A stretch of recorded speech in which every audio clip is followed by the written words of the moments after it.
तो दोस्तों अगर आप भी इस सर्किट से परेशान हैं और आपका भी सर्किट बार बार ख़राब हो जाता है तो आज की वीडियो में हम आपको एक ऐसी ट्रिक बताएंगे जिससे इंशाल्लाह आपकी इस सर्किट से जान छूट जाएगी। क्योंकि आज की वीडियो में हम इस एसी डीसी फ़ैन को इस 12 वोल्ट की सप्लाई से चला के दिखाएंगे और आपकी इंशाल्लाह सर्किट से जान छूट जाएगी। तो सप्लाई आपको फ़ैन में किस तरीके से अटैच करनी है और इसके अंदर एक डायोड लगता है, डायोड आपको किस तरीके से लगाना है, इसके कनेक्शन कैसे होंगे। और पिछली वीडियो में काफ़ी सारे दोस्तों के कमेंट्स आ रहे थे कि भाई आपने डायोड के कनेक्शन नहीं बताए और रिमोट इसका वर्क करेगा नहीं करेगा, तो हर चीज़ आपको डिटेल में बताएंगे और इंशाल्लाह ये फ़ैन आपको ऊपर लगा के भी हम चेक कराएंगे। तो चलें फिर वीडियो को स्टार्ट करते हैं। तो दोस्तों यहाँ पे हमारे पास एसी डीसी फ़ैन मौजूद है और इसका भी सर्किट डेड हो चुका है। आपको ये सर्किट हम चेक भी करा देते हैं कि इसका जो सर्किट है वो बिल्कुल डेड कंडीशन में है। तो ये देखिए दोस्तों, सर्किट में जो एसी वाले तार हैं, एसी 220 वाले, वो दोनों हमने बोर्ड में लगा दिए, लेकिन हमारा जो फ़ैन है वो बिल्कुल भी वर्क नहीं कर रहा है। यानी इसका जो सर्किट है वो बिल्कुल डेड कंडीशन में, ना ही बीप की आवाज़ दे रहा है, ना ही फ़ैन हमारा चल रहा है। तो बिल्कुल ही डेड कंडीशन में ये सर्किट। और अब इसको हम चलाएंगे पावर सप्लाई की मदद से। तो दोस्तों इसकी एसी वाली साइड तो हमने चेक कर ली, ये फ़ैन हमारा बिजली में बिल्कुल भी वर्क नहीं कर रहा। अब इसको हम बैटरी में चेक कर लेते हैं कि इसकी बैटरी वाली साइड सही है या बैटरी वाली साइड भी इसकी ख़राब है।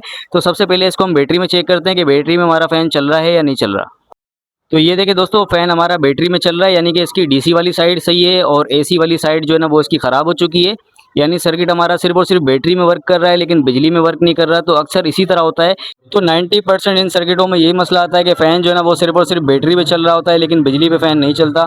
तो उस सूरत में लोग जो है वो सर्किट चेंज कर देते हैं, लेकिन आपको सर्किट चेंज करने की कोई ज़रूरत नहीं है।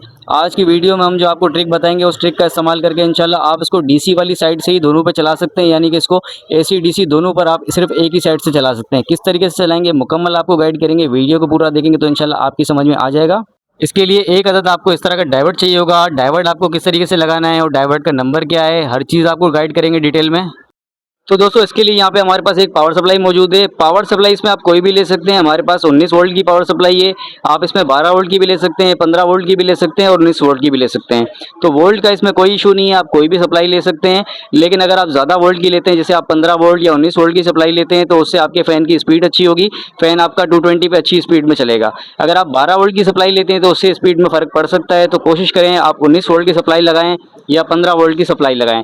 लेकिन एसी डीसी फ़ैन आपका उड़ेगा नहीं। लोगों के काफ़ी सारे कमेंट्स आ रहे थे कि भाई एसी डीसी फ़ैन का सर्किट उड़ जाएगा 19 वोल्ट की सप्लाई से, लेकिन नहीं उड़ेगा। क्योंकि एसी डीसी फ़ैन का जो कार्ड होता है वो 19 वोल्ट के ऊपर सेट होता है, क्योंकि ये सोलर फ़ैन है। तो दोस्तों अब इसके कनेक्शन के बारे में हम आपको समझा देते हैं। कनेक्शन इसके बहुत ही ईजी हैं। पावर सप्लाई को आप 220 वोल्ट देते हैं करंट, तो आउटपुट में ये हमें 19 वोल्ट देता है। और ये जो 19 वोल्ट के दो तार हैं ये लगेंगे हमारे सर्किट में। किस तरीके से लगेंगे, डायोड किस तरीके से अटैच करना है, बहुत ही ईजी है। कनेक्शन आपको समझा देते हैं। तो ये प्लस वाला तार है और दूसरा इसका माइनस है। तो प्लस माइनस सबसे पहले हम ये सर्किट में जो डीसी वाले कनेक्शन है वहाँ पे हम लगा देंगे। माइनस हमने यहाँ लगा दिया इसका, और प्लस प्लस में लगा देंगे। तो पावर सप्लाई के जो आउटपुट के तार थे वो दोनों लगा दिए हमने सर्किट में प्लस माइनस। अब हमारे बैटरी के जो प्लस माइनस के दो तार हैं वो लगेंगे हमारे। तो दोस्तों बैटरी का जो माइनस वाला तार है सबसे पहले हमें वो लगाना है। तो बैटरी का जो माइनस वाला तार है वो लगेगा माइनस में, जहाँ पे हमने पावर सप्लाई का माइनस लगाया है। बैटरी का माइनस भी वहीं पर लगाएंगे हम। तो बैटरी का माइनस वाला तार हमने लगा दिया। अब रहता है बैटरी का प्लस वाला तार। अब प्लस वाला तार हमारा डायरेक्ट नहीं लगेगा, उसके साथ लगेगा ये वाला डायोड। तो दोस्तों डायोड जो है ये हमारे पास 6 एम्पायर का डायोड है। 6 एम्पायर का ये वाला डायोड आपको उसके साथ लगाना है। और डायोड में यहाँ पे पॉजिटिव है, यहाँ पे नेगेटिव है। तो जो पॉजिटिव वाली साइड है वो रहेगी हमारी फ़ैन की तरफ और नेगेटिव वाली साइड बैटरी की तरफ रहेगी। इस तरीके से आपको ये डायोड लगाना है। यहाँ पे आप इस तरीके से डायोड लगाएंगे और डायोड का जो नेगेटिव वाला पोर्शन है यहाँ पे लगेगी हमारी बैटरी की तार। तो इस तरीके से इसको हम लगा देते हैं। तो ये डायोड हमने यहाँ पे अटैच कर दिया। अब डायोड का जो नेगेटिव वाला लेग है यहाँ पे लगेगा हमारा ये बैटरी का तार। डायरेक्ट अगर हम लगाएंगे तो डायरेक्ट और यहाँ पे डायोड के साथ लगाने में क्या फ़र्क है, डायरेक्ट अगर हम लगाएंगे तो हमारी जो पावर सप्लाई का करंट है वो बैटरी तक जाएगा और बैटरी ख़राब हो सकती है। डायोड लगाने का मकसद यही है कि डायोड अगर हम लगाएंगे तो सप्लाई का जो करंट है वो बैटरी तक नहीं जाएगा और बैटरी हमारी महफूज रहेगी, बैटरी ख़राब नहीं होगी। अब ये देखें, इसके कनेक्शन तो हमने कर दिया। बैटरी का करंट तो सर्किट तक जा सकता है, यानी फ़ैन तक जा सकता है। फ़ैन हमारा बैटरी पे चलेगा, लेकिन जो पावर सप्लाई का करंट है वो बैटरी तक नहीं आएगा और बैटरी हमारी ख़राब नहीं होगी, ख़राब होने से बचेगी। तो डायोड लगाने का ये मकसद है। अगर हम डायरेक्ट लगाएंगे तो भी हमारा फ़ैन चलेगा, लेकिन उस सूरत में ये होगा अगर आपकी पावर सप्लाई का बटन ऑन होगा तो पावर सप्लाई का जो करंट है वो बैटरी तक जाएगा और बैटरी ख़राब हो सकती है। तो वजह यही है, इसका डायोड लगाने का मकसद यही है कि बैटरी हमारी ख़राब ना हो, बैटरी में हमारी जो ना वो सप्लाई का करंट ना जाए। तो इसी वजह से हमने इसके अंदर डायोड लगाया है और कनेक्शन बहुत ही ईजी है। उम्मीद है आप लोग समझ गए होंगे। अब इसको हम चेक करते हैं कि हमारा फ़ैन बैटरी और बिजली पे किस तरीके से चल रहा है। तो दोस्तों इसमें हमने सप्लाई और बैटरी दोनों के कनेक्शन कर दिए हैं। आपको अभी हम ये फ़ैन चला के चेक कराते हैं। और ये देखें इसका रिमोट भी वर्क कर रहा है। पिछली वीडियो में काफ़ी सारे दोस्तों के कमेंट्स आ रहे थे कि भाई इसका रिमोट वर्क नहीं करेगा, तो ये देखें बिल्कुल वर्क कर रहा है रिमोट इसका। और फ़ैन बिल्कुल उसी तरीके से चल रहा है जिस तरीके से बिजली पे चलता है। इसकी स्पीड में कोई फ़र्क नहीं है। और आपको अभी हम ये सप्लाई का तार निकाल के दिखाते हैं कि सप्लाई का तार हम जैसे ही निकालेंगे तो फ़ैन हमारा बैटरी में कन्वर्ट हो जाएगा। तो ये देखें सप्लाई का तार हमने निकाल दिया, फ़ैन हमारा अभी बैटरी में कन्वर्ट हो चुका है।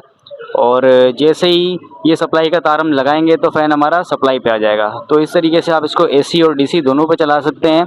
इस डायोड की मदद से ये वाला डायोड आप लगाना है, इसी तरीके से कनेक्शन आपको करने हैं। उम्मीद है आप लोग ये कनेक्शन भी सारे समझ गए होंगे।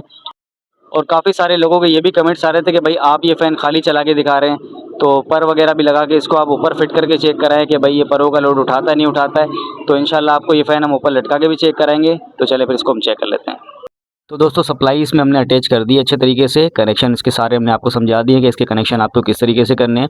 अब यहाँ से इसको हम 220 वोल्ट करंट देंगे और यहाँ से ये आउटपुट में इसको जब 19 वोल्ट मिलेगा तो हमारा फ़ैन जो है ना वो चल जाएगा, लेकिन बिजली पे चलेगा, ठीक है। और दूसरी साइड जो है ना वो हमारी वो बैटरी के लिए हो गई है। तो यानी कि एक ही साइड से इसको हम दोनों पे चलाएंगे जिस तरीके से हमने आपको कनेक्शन समझाया, लेकिन 220 वाली साइड जो है ना वो इसकी बंद पड़ी हुई है, तो वहाँ पे हम कोई तार नहीं लगाएंगे। हम इसको एसी डीसी दोनों पर यहीं से चलाएंगे। तो चले फिर इस फ़ैन को ऊपर फिट कर लेते हैं और चेक करते हैं कि भाई ये फ़ैन हमारा किस तरीके से चल रहा है। तो ये फ़ैन हमने ऊपर फिट कर दिया है। ये देखें सप्लाई इसमें अटैच कर दी है और सप्लाई के कनेक्शन हमने ऊपर कर दिए 220 वोल्ट में। यहाँ से इसको हमने 220 वोल्ट दे दिया और इसकी जो 220 वाली साइड थी वो ख़राब थी, तो ये वाले कनेक्शन हमने नहीं किए। और डीसी वाले तार भी हमने यहाँ पे लगा दिए, यानी कि बैटरी वाले। तो बैटरी और सप्लाई दोनों के हमने कनेक्शन कर दिए एक साथ। अब इस फ़ैन को हम बिजली और बैटरी दोनों पर चेक करेंगे कि भाई किस तरीके से हमारा ये फ़ैन चल रहा है।